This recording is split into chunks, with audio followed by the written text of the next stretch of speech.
So today magma-manifest tayo sa Magnolia dahil sa mga templado sila guys.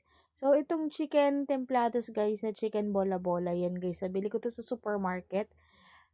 Ang alam ko guys na pabili ko 64 pesos isang piraso. Meron pa silang isang klaseng bola-bola na binibili ko. Pero ito yung available kasi nung time na binili ko. So nakita ko itong templados na to. Pagka nagmamadali kayo guys, halimbawa ulam ng anak niyo sa agahan, mga gano'n.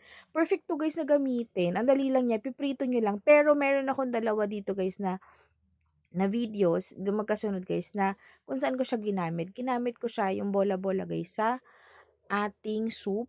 Gamit ko yung likamki, soup base for chicken hot pot. Nilagyan ko lang guys ng gulay, kangkong, at yung ating bok choy pa nga yata yung gamit ko pala niyan. Bok choy, saka pwede din kangkong guys. Masarap actually yung kangkong. Tapos, lagyan nyo guys ng cilantro. Masarap yun. Cilantro kaya wansoy. Yun yung gamitin ninyo.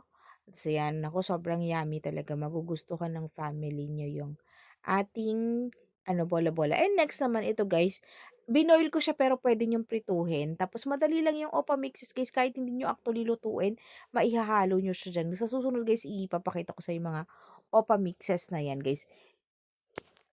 Kaya sa mga nanay guys na naghahanap ng papabaon sa anak nyo na madalian. Ito na guys, yung mga templados ng Magnolia, yung iba naka-marinate na. Marami pa silang option guys.